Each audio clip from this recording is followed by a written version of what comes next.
wonderful to be with you today for your assembly. Now, first off, what do you think Easter is all about?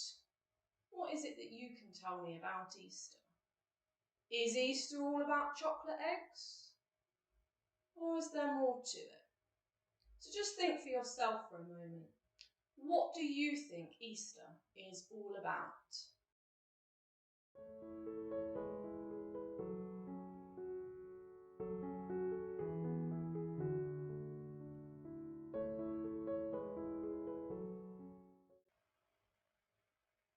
So Easter is a very important time for Christians. It's a time in which we celebrate the resurrection of Jesus Christ and the freedom from sin and death.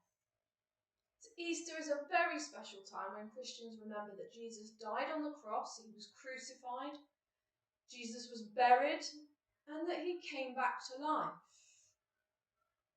The tomb is empty, he is risen, Jesus is alive. Now, throughout your assembly, you will hear that phrase a few times, so you will need to be ready and watching for when it pops up on the screen. I'd like you to join me and say it along together, as loud as you can. Let's have a quick practice together now. The tomb is empty, he is risen, Jesus is alive. So why is that so important? But Jesus' death and resurrection is wonderful good news for all people. A gift given by God to bring forgiveness of sin and the gift of eternal life. A gift that God had promised over 4,000 years ago. Jesus' death was the final sacrifice that paid the debt of sin for all. His death was the reason that he came to earth, and his death and resurrection shows us the incredible and amazing power of God, and also displays his great love towards us. Now, before we read today's Bible story, we have a short video for you to watch. Now, it looks like a sad story, but don't worry, it has a very happy ending. Now, the video shows Jesus just before he died on the cross, and also what happened after he was buried in the tomb.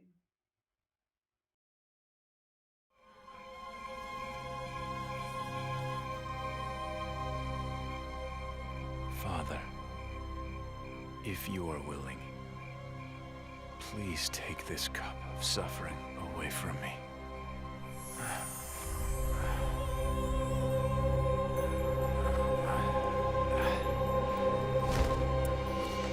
Yet I want your will to be done, not mine.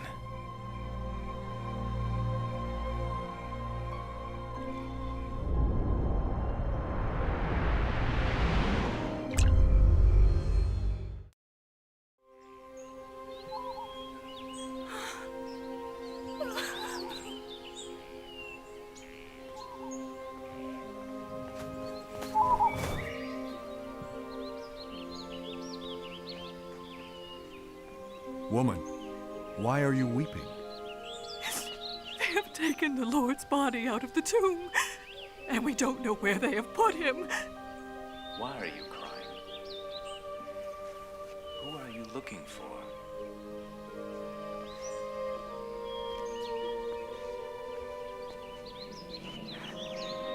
If you have taken him away, tell me where you have put him, and I will go and get him. Mary.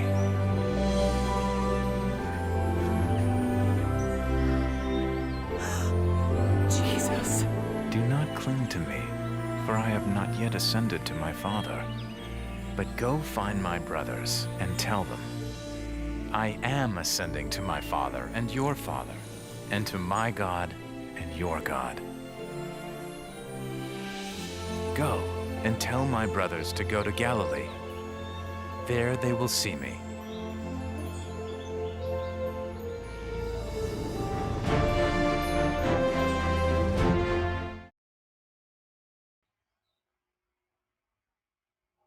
Amazing! Things were exactly as Jesus had promised.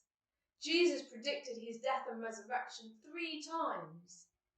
In the Bible, Jesus said that he must be killed and after 3 days rise again.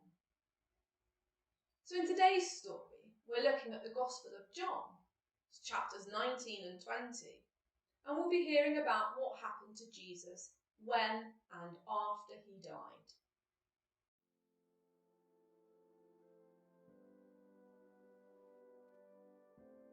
The sky grew dark around noon. Darkness covered the land until about 3 o'clock in the afternoon. At that time, Jesus gave a loud cry.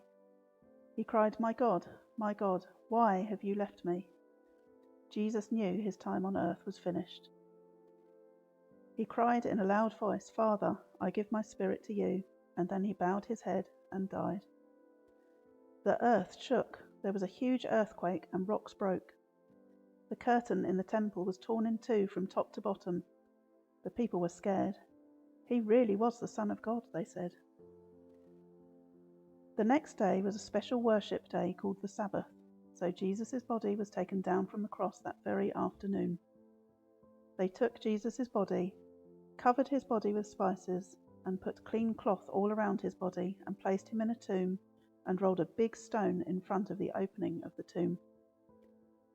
The Roman leader sent some guards to guard the tomb, as the Jewish leaders had remembered that Jesus had said he must be killed and after 3 days rise again. So they placed a seal over the stone in front of the tomb. The next day, as the sun was rising, the earth suddenly began to shake, and an angel came down from heaven. The angel looked like lightning, and his clothes were as white as snow. The angel rolled away the huge stone in front of the tomb, and the Roman guards were so afraid that they fell down. Early the next day, Mary Magdalene went to the tomb and saw that the stone had been removed from the entrance. So she came running to Peter and John and said, "They have taken the Lord out of the tomb, and we don't know where they have put him." Peter and John ran to the tomb. Peter saw the strips of linen and the cloth that had been wrapped around Jesus' head still lying in its place. John went inside the tomb. He saw and he believed. Mary stood outside the tomb crying. As she wept, she bent over to look into the tomb and saw 2 angels in white seated where Jesus' body had been, one at the head and the other at the foot. They asked her, "Woman, why are you crying?" "They have taken my Lord away," she said, "and I don't know where they have put him." At this, she turned around and saw Jesus standing there, but she did not realize that it was Jesus. He asked her, "Woman, why are you crying? Who is it that you are looking for?" Thinking he was a gardener, she said, "Sir, if you have carried him away, tell me where you have put him, and I will go and get him." Jesus said to her, "Mary." She turned towards him and cried out in Aramaic, "Rabboni," which means teacher. Mary Magdalene went to the teachers with the news, "I have seen the Lord," and she told them that he had said these things to her. That evening, when the disciples were together, with the doors locked for fear of the Jewish leaders, Jesus came and stood among them and said, "Peace be with you." After he said this, Jesus showed them his hands and side. The disciples were overjoyed when they saw the Lord.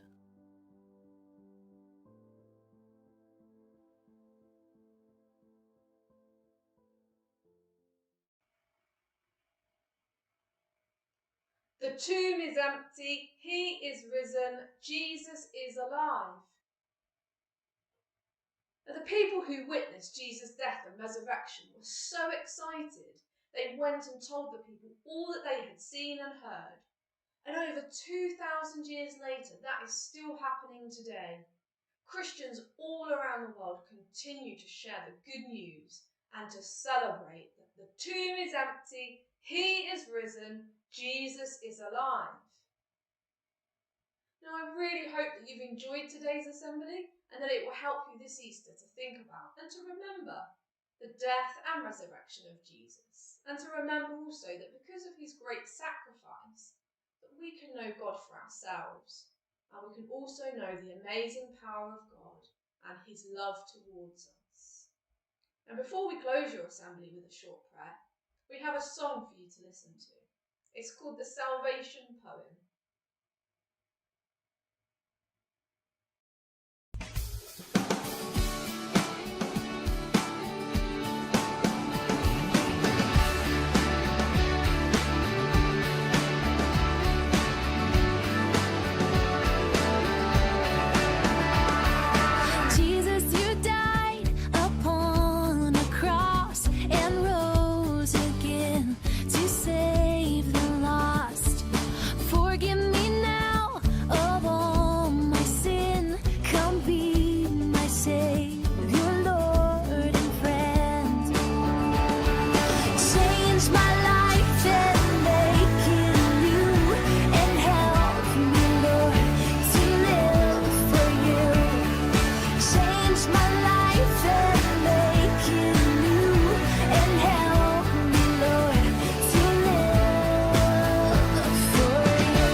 make it new and help me, Lord,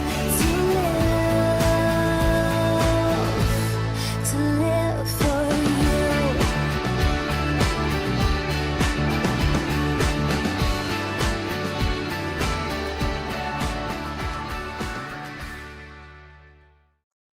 Let's close our assembly today with a short prayer.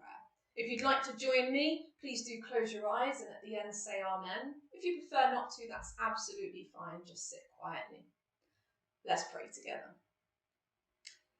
Lord Jesus, thank you that you gave your life for us and that, as promised, you rose from the grave to bring us forgiveness and freedom from sin. I pray that you would help us to remember why Easter is so important and that you would help us to know you and to trust in you. Amen. It was great to be with you for your assembly, and we hope to see you again soon.